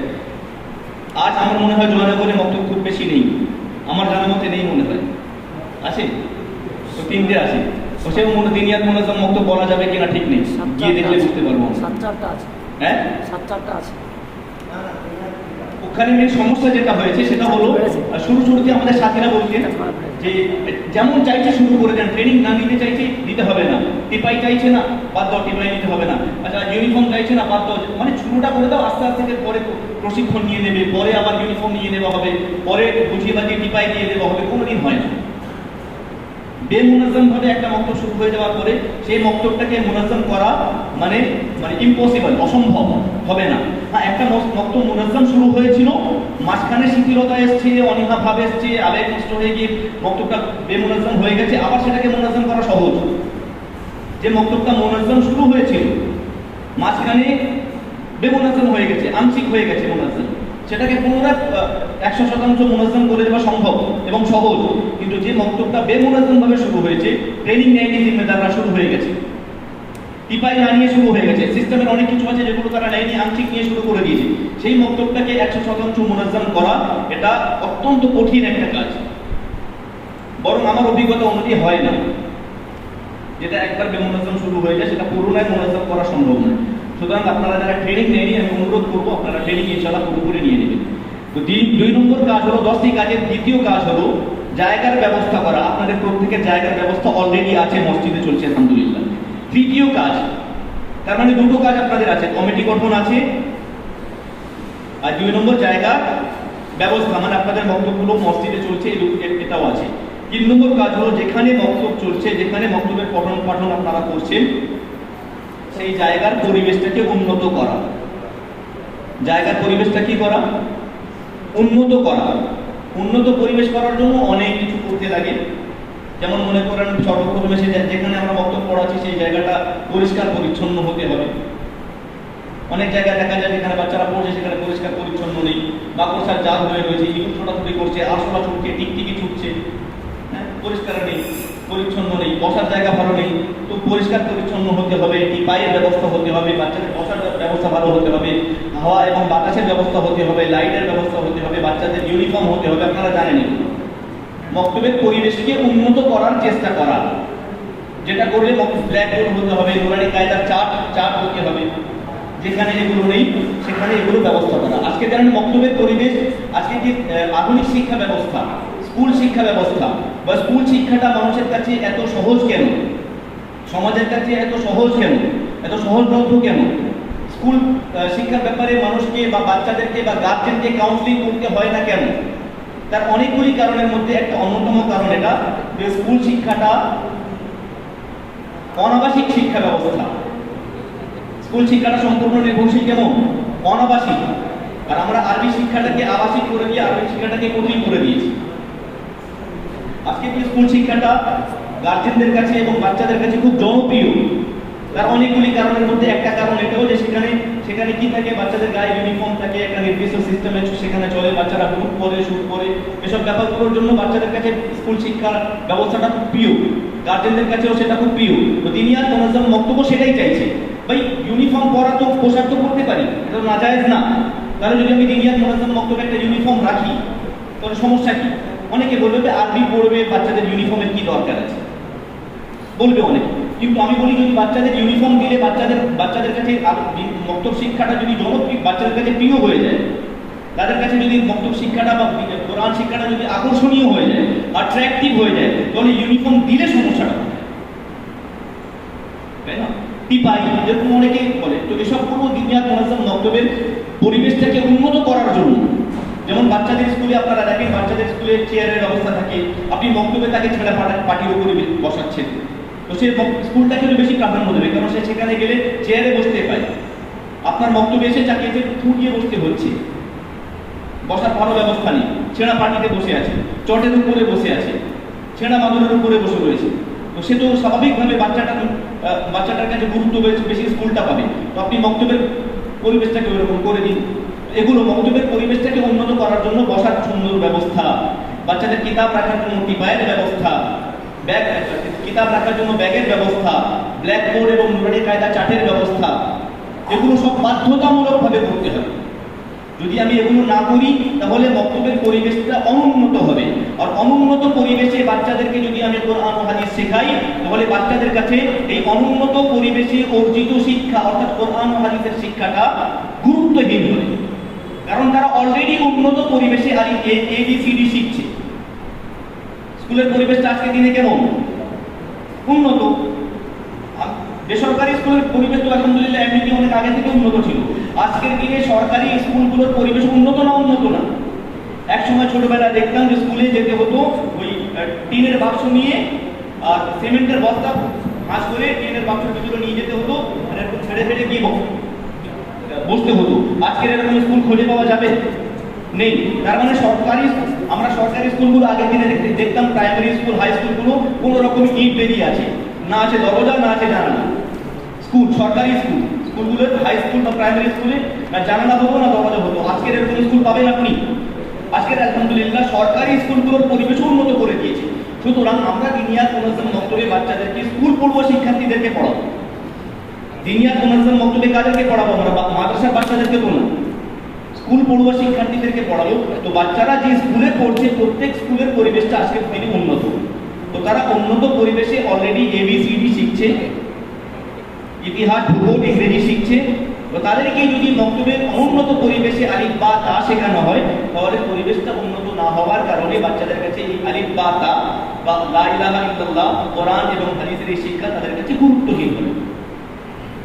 সুতরাং ইসলাম এবং ইসলামী শিক্ষাকে গুরুত্বহীন করার মাধ্যম হয়ে যাব আমি, গুনাহে কাবীরার মুরতাকিব হব। সুতরাং মক্তবের পরিবেশটাকে উন্নত করতে হবে। 4 নম্বর বিষয়, 10টি কাজের চতুর্থ কাজ মক্তবের পরিবেশটাকে উন্নত করে দেওয়ার পর চতুর্থ কাজ কি? অভিভাবকদেরকে উৎসাহিত করা। চতুর্থ কাজ অভিভাবকদেরকে উৎসাহিত করা। মক্তবের পরিবেশ উন্নত হয়ে গেছে, জায়গার ব্যবস্থা হয়ে গেছে, আমরা যারা চালাবো নির্দিষ্ট হয়ে গেছে, কিভাবে চালাবো শিখে নিয়েছি। চতুর্থ কাজ আমাদের কি করতে হবে? অভিভাবকদেরকে উৎসাহিত করতে হবে। কারণ আমরা পড়াবো বাচ্চাদেরকে, আর বাচ্চারা অভিভাবকের অধীনে থাকে। কাদের অধীনে? অভিভাবকদের অধীনে, গার্জেনদের অধীনে, পিতা মাতাদের অধীনে। অভিভাবকরা যদি উৎসাহিত না হয়, তারা যদি ইচ্ছা না করে, তারা যদি না চায়, তাহলে তারা তাদের ছেলে মেয়েকে আমাদের কাছে পড়তে পাঠাবে না, আমাদের মক্তবে তারা ছেলে মেয়েকে ভর্তি করাবে না। সুতরাং অভিভাবকদেরকে উৎসাহিত করা। প্রাথমিক পর্যায়ে যদি মক্তব শুরু হয় তো প্রাথমিক পর্যায়ে আমরা যেটা করে থাকি আপনারা জানেন, যে এলাকায় মুনাজ্জাম মক্তব শুরু হচ্ছে সেই এলাকায় মক্তব শুরু হওয়ার আগে পরপর 3টি জুমায় কথা বলা, অভিভাবকদেরকে উৎসাহিত করার জন্য।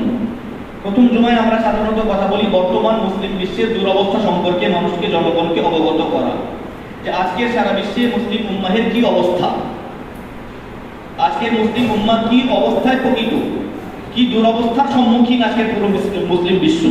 এ ব্যাপারে মানুষকে সচেতন করা, মানুষকে অবগত করা, জনগণকে অবগত করা, অভিভাবকদেরকে বলা, তাদেরকে জানানো যে আজকের বিশ্বের প্রতিটি প্রান্তে প্রত্যেক ইসলাম ধর্মাবলম্বী মানুষ, প্রত্যেক মুসলমান লাঞ্ছিত, পদদলিত, অপমানিত, অপদস্থ, নির্যাতিত, নিপীড়িত হচ্ছে না এ ব্যাপারে মানুষকে বলা, তাদেরকে বলা যে তুমি খালি সারাদিনে খাচ্ছ, সারাদিন পরে 500 টাকা রোজগার করে নিয়েছে, খাচ্ছ, ভাবছো, বিরাট মজায় আছে। সমষ্টিগতভাবে আজকে মুসলিম বিশ্বের এই অবস্থা তোমাকে জানতে হবে। এভাবে করে প্রথম সপ্তাহে মুসলিম বিশ্বের দুরবস্থা সম্পর্কে মানুষকে বলা, দ্বিতীয় সপ্তাহে এই দুরবস্থা থেকে মুক্তি পাওয়ার, বের হওয়ার উপায় সম্পর্কে বলা, যে এই যে আজকের গোটা বিশ্ব যে দুরবস্থায় পতিত, এই দুরবস্থা থেকে আমরা কিভাবে বের হতে পারবো সে ব্যাপারে মানুষকে বলা, মানে দ্বীনি শিক্ষার গুরুত্ব সম্পর্কে বলা।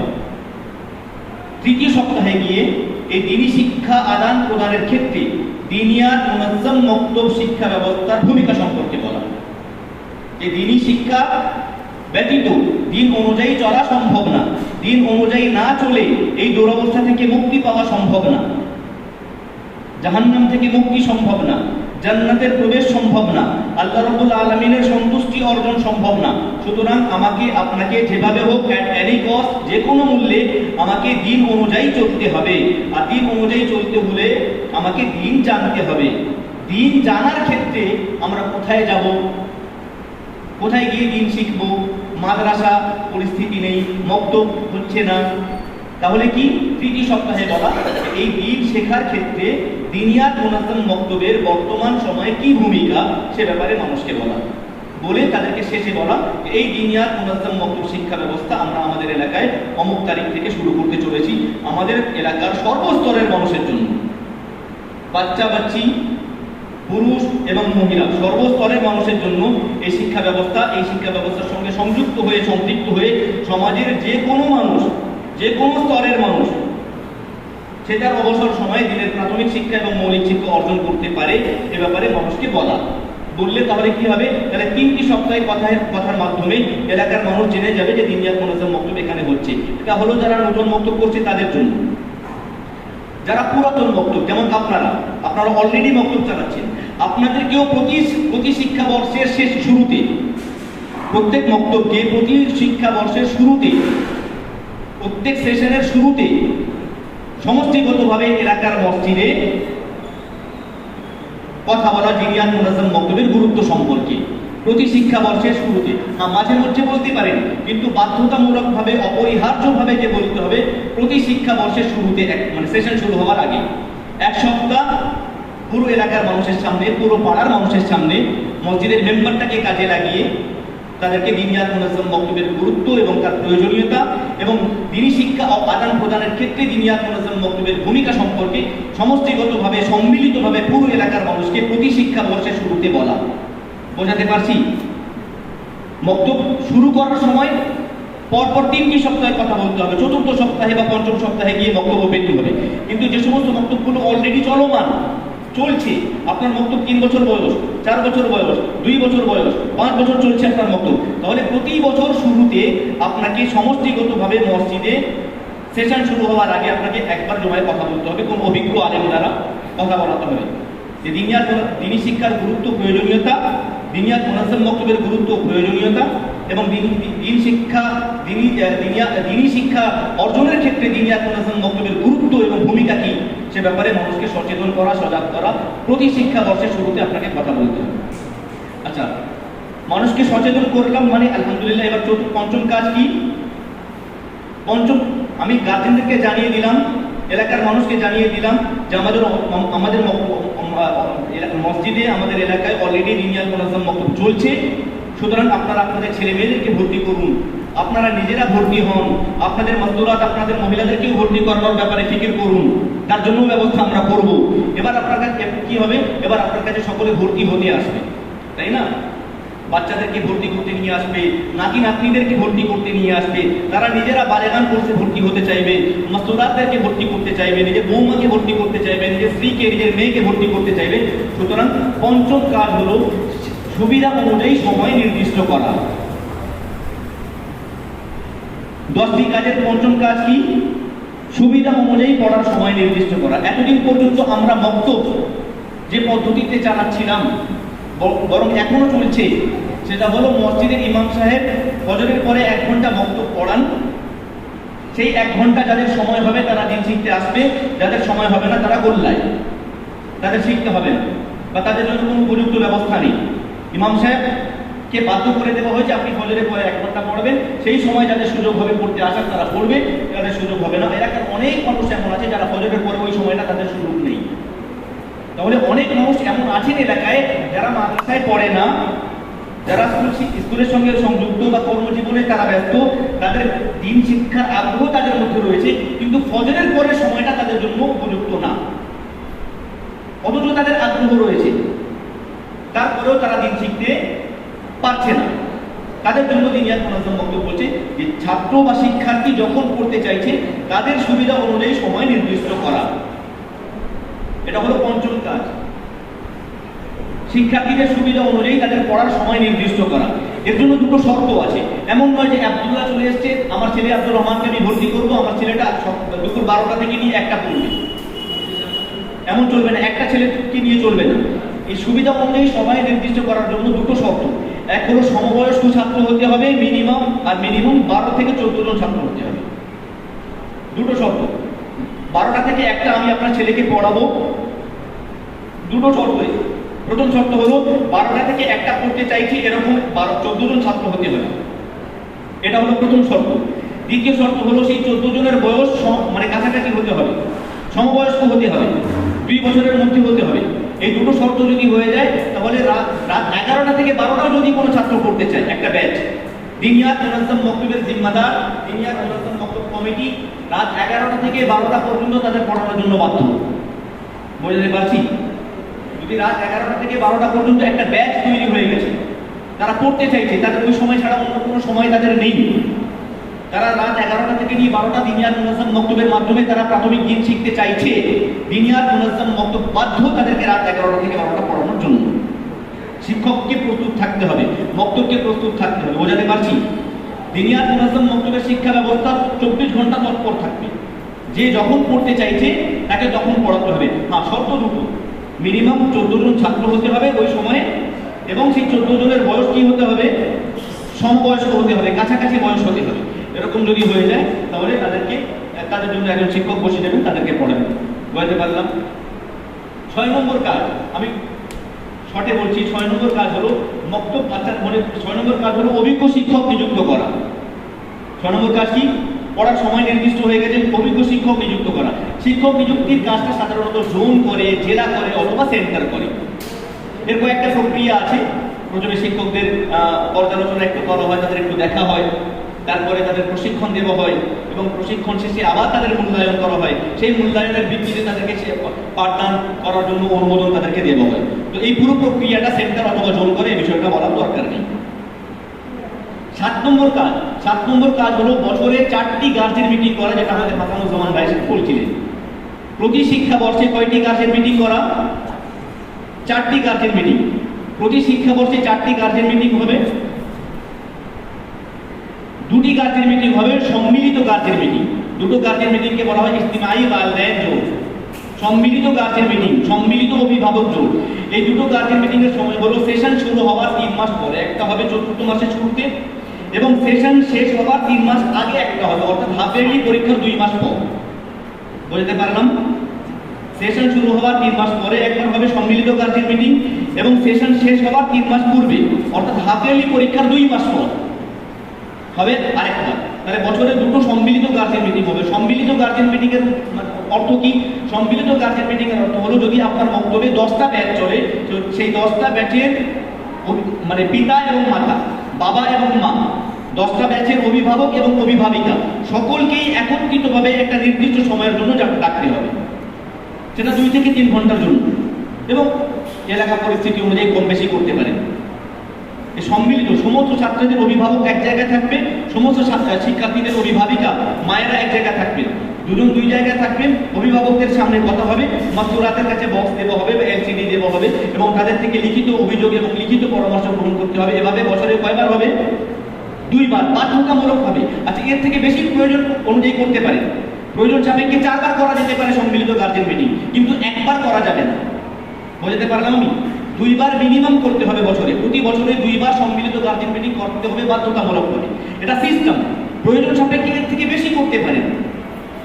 2 বার হবে ইনফিরাদি guardian meeting, individual parents meeting, পৃথক গার্জেন মিটিং, পৃথক অভিভাবক জোট। এই দুটো হবে দুটো পরীক্ষার পর। প্রতি বছরে দুটো পরীক্ষা হয়, হাফ ইয়ারলি পরীক্ষা এবং অ্যানুয়াল পরীক্ষা, অর্ধবাৎসরিক পরীক্ষা এবং বাৎসরিক পরীক্ষা। তো পরীক্ষা মানে বাচ্চাদের মূল্যায়ন হবে, স্তর ভিন্ন হবে।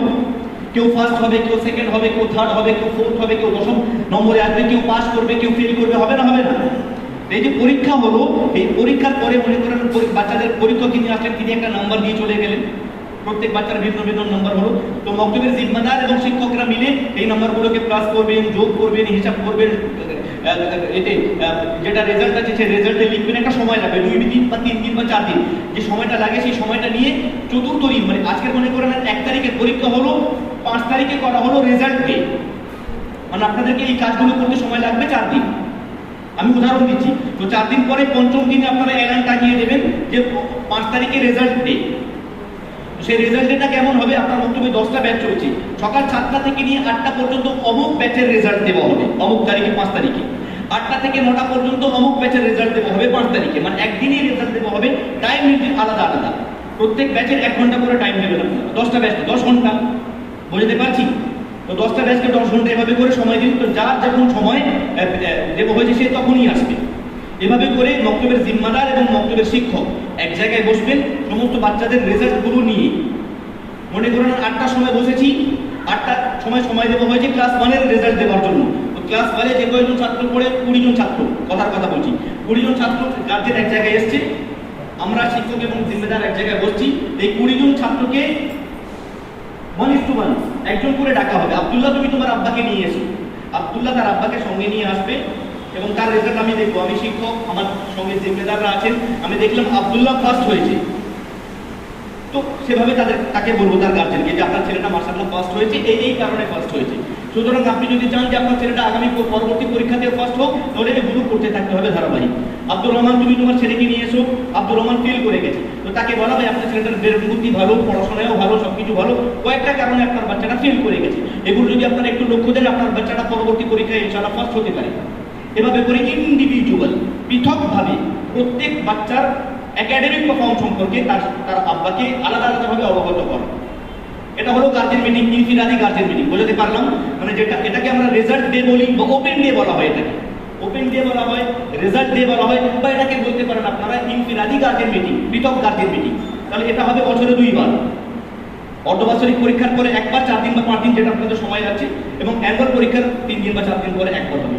সাধারণত এই অ্যানুয়াল পরীক্ষার পরে এই গার্জেন মিটিংটা সব বক্তব্যগুলো করতে পারে না, কারণ অ্যানুয়াল পরীক্ষার পরে সাধারণত সালানা জলসা হয়, বাৎসরিক জলসা। সেই বাৎসরিক জলসাতে বাচ্চাদের ওই রেজাল্ট দিয়ে দেওয়া হয়, আর আলাদা করে রেজাল্ট দিয়ে করা হয় না। এটা যদি করতে পারা যায় তো ভালো, করা উচিত। বোঝাতে পারলাম? Guardian meeting. 8 নম্বরে হলো বছরে 9 নম্বরে হলো পরীক্ষা। বছরে 2টো পরীক্ষা নেওয়া, যেটা আমি এখনই বললাম, বছরে যেমন 2টো পরীক্ষা হবে অ্যানুয়াল, এমনি প্রত্যেক শিক্ষাবর্ষে প্রতি শিক্ষাবর্ষে 10 মাসেই 10টা পরীক্ষা হবে।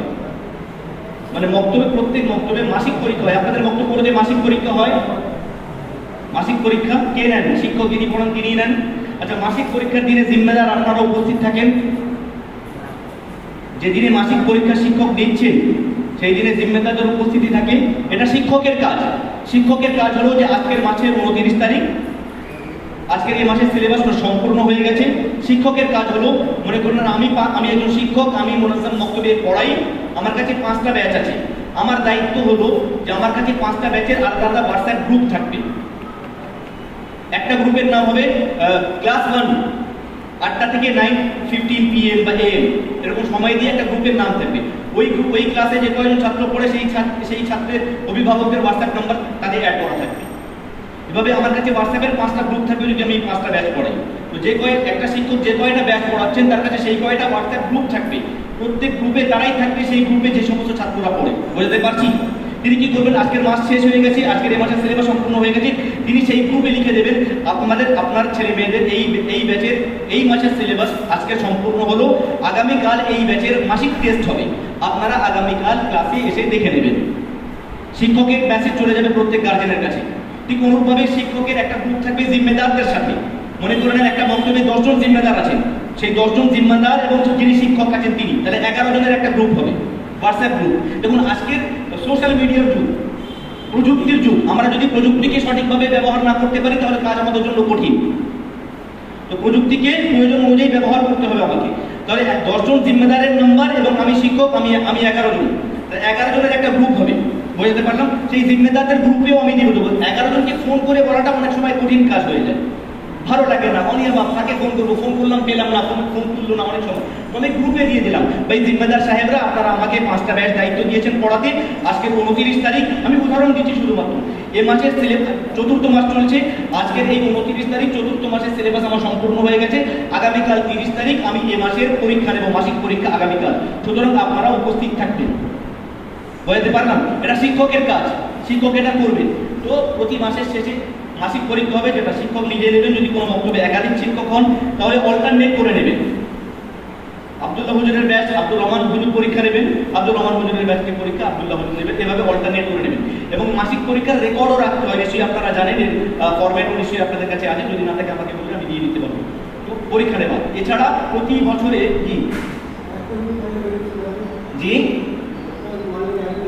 যিনি আছেন তিনি নেবেন। যদি শিক্ষক একজন থাকেন তাহলে তিনি নেবেন, যদি একাধিক শিক্ষক হন তাহলে অল্টারনেট করে নেবেন। আমি এটাই বললাম। যদি একাধিক শিক্ষক হন তাহলে অল্টারনেট করে নেবেন, তাহলে এটা পেজটা চেঞ্জ হলো, আরো ভালো লাগে। তো একজন শিক্ষক আছেন তো কিছু করার নেই, তাকেই নিতে হবে, তো তিনি নেবেন। এছাড়া বছরে 2টো পরীক্ষা হবে সেন্টার কেন্দ্রিক, নিশ্চয়ই আপনাদের এখানে হচ্ছে সেন্টার কেন্দ্রিক, মানে জোন থেকে হবে, জোন সেন্টার থেকে বা জেলা সেন্টার থেকে, বা যেমন আপনাদের এখানে হচ্ছে আর কি, যেটা বাইরে থেকে শিক্ষক এসে পরীক্ষক এসে পরীক্ষা নিয়ে যাবে। এটা বছরে 2বার হবে, অর্ধবার্ষিক পরীক্ষা এবং অ্যানুয়াল পরীক্ষা। আপনারা জানেন পরীক্ষা প্রাইমারি কোর্স আপনাদের এখানে সব মুক্তগুলোতে এখন সাধারণত প্রাইমারি কোর্স চলছে, সেকেন্ডারি কোর্স কোথাও শুরু হয়েছে কি আপনার চলছে? আর কোথাও মাধ্যমিক কোর্স শুরু হয়েছে এমন কোথাও আছে? সব জায়গায় মাধ্যমিক প্রাইমারি কোর্স চলছে। প্রাইমারি কোর্সের আপনারা খালি মনে রাখেন, প্রাইমারি কোর্সের ক্লাস 1 থেকে নিয়ে ক্লাস 5 পর্যন্ত সমস্ত ক্লাসের অর্ধবার্ষিক পরীক্ষা শুধুমাত্র মৌখিক হবে। সমস্ত ক্লাসের অর্ধবার্ষিক পরীক্ষা কি হবে? মৌখিক, ওরাল, ভাইভা। বোঝাতে পারলাম? কোনো বক্তব্যে কোনো ক্লাসের হাফ ইয়ারলি পরীক্ষা লিখিত হবে না। ক্লাস 2 থেকে নিয়ে ক্লাস 5 পর্যন্ত, ক্লাস 2 থেকে নিয়ে ক্লাস 1 হবে না, ক্লাস 2, 3, 4, 5 এই 4টি ক্লাসের বাৎসরিক পরীক্ষা মৌখিক এবং লিখিত দুটোই হবে। ক্লাস 2, 3, 4, 5 এই 4টি ক্লাসের বাৎসরিক পরীক্ষা মৌখিক এবং লিখিত দুটোই হয়। এটা খালি আপনারা জানলে হবে, বাকি পরীক্ষার যে সিস্টেম আছে সেটা ইনশাআল্লাহ সেই অনুযায়ী হবে। দশম কাজ হলো, নিজামের দশম কাজ হলো বাৎসরিক জলসা করা। জি, 9 নম্বর পরীক্ষা, 8 নম্বর হয়নি, গুলিয়ে গেছে তার হ্যাঁ, কি ছাড়লো তাহলে? কমিটি গঠন করা, হ্যাঁ, উন্নত করা,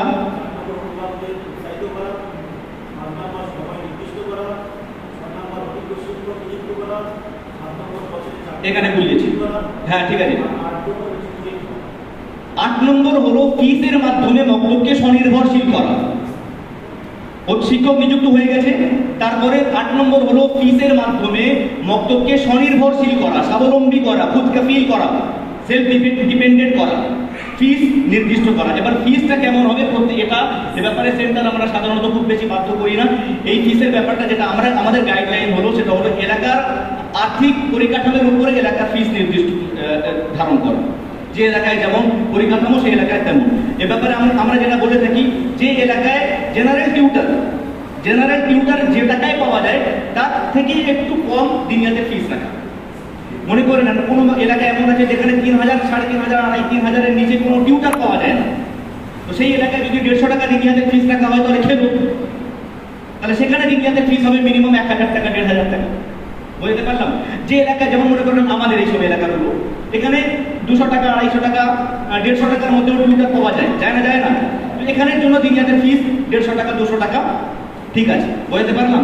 হাওড়া জেলায় একটা বক্তব্য রয়েছে যেখানে দিনিয়াতের ফিস বাচ্চাদের থেকে দেওয়া হয় 1,500 টাকা। বাচ্চাদের ফিস, এই যে বক্তব্য আমরা চালাচ্ছি, এই ফিস বাচ্চাদের থেকে মাসিক দেওয়া হয় 1,500 টাকা। সেখানে শিক্ষককে দেওয়া হয় পার ব্যাচ 2,500 টাকা। আপনাদের পার ব্যাচ কত দেওয়া হয়? হ্যাঁ, 1,500 টাকা। সেখানে দেওয়া হয় যেখানে যেমন আর্থিক পরিকাঠামো যেখানে যেমন সেখানে যেমন। তো 8 নম্বর হলো ফিসের মাধ্যমে মক্তবকে স্বনির্ভরশীল করা। 10 নম্বর হলো বাৎসরিক জলসা। 10 নম্বর কি? বাৎসরিক জলসা। প্রতি শিক্ষাবর্ষের শেষে বাচ্চাদেরকে পুরো এলাকার মানুষের সামনে কি করা, সারা বছর বাচ্চারা এই মক্তব থেকে যে শিক্ষা অর্জন করেছে তাদের অর্জিত শিক্ষার বহিঃপ্রকাশ করা স্টেজের মাধ্যমে পুরো এলাকার মানুষের সামনে, পুরো গ্রামবাসীর সামনে এটা দেখানো। এতে কি হয়? বাচ্চারাও উৎসাহিত হয়, তারা উদ্বুদ্ধ হয়, ছাত্রছাত্রী অভিভাবকের মধ্যেও একটা আবেগ থাকে এবং এলাকার মানুষের সঙ্গে মধ্যেও একটা আবেগ এবং উৎসাহ হয়। তো সর্বস্তরের মানুষের মধ্যে একটা নতুন আবেগ এবং নতুন উদ্যম উদ্দীপনা তৈরি হয়। আবার এই নতুন আবেগ ও উদ্যম নিয়ে নতুন শিক্ষাবর্ষে শুরু করা হয়। এই 10টি বিষয় আমি একটু কাজ করে গেলাম। এই 10টি কাজ আপনাদেরকে প্রতি শিক্ষাবর্ষে প্রত্যেক বছরে আপনাকে এই 10টি কাজ করতে হবে। আল্লাহ পাক আমাদেরকে বলা ও শোনার থেকে বেশি আমল করার তৌফিক দান করুন। জাযাকুমুল্লাহ। নিজাম 2 ঘন্টা বোঝানোর বিষয়, আমি সত্যি নিজেকে খুব খারাপ লাগছিল যে ওনাকে থামিয়ে দিতে বা সময় কম দিতে, কিন্তু পরিস্থিতি অনুকূলে নেই, প্রতিকূলতার মধ্যে দিয়ে আমরা চলছি। সময় খুব কম। আমাদের সম্মানিত মেহমান আমাদের অত্যন্ত কাছের শ্রদ্ধেয় ভাজন এবং সকলের পরিচিত জনাব হযরত মাওলানা মিজান সাহেব, তিনি এসে গিয়েছেন, আপনারা দেখতেই পাচ্ছেন এনার সামনে। আর কথা দীর্ঘায়িত করা আমাদের জন্য বেয়াদবি হবে। তো আমাদের দুটো পয়েন্ট আমাদের বাকি রয়ে গেছে, খুব সংক্ষেপে সেই দুটো পয়েন্ট আমরা শেষ করেই হযরতকে দিয়ে দেবো। তার অমীয় বাণী আমরা কিছু শ্রবণ করে দোয়া দেব। এখন আপনাদের সম্মুখে আমাদের রাজ্য তথা জেলার অন্যতম জিম্মাদার জনাব মাস্টার তাজউদ্দিন সাহেবকে অনুরোধ করব বক্তব্য জিম্মাদারদের করণীয় সম্পর্কে খুব সংক্ষেপে 5-7 মিনিটের মধ্যে আমাদের বিষয়টাকে একটু তুলে ধরার জন্য। মাস্টার সাহেব, সময় কম দিচ্ছে ঠিকই কথা, কিন্তু ওই ফরম্যাটটা আপনাদের পত্রিকার ফাইলে দেওয়া আছে। যে বিষয়টা আপনি বলতে চাচ্ছেন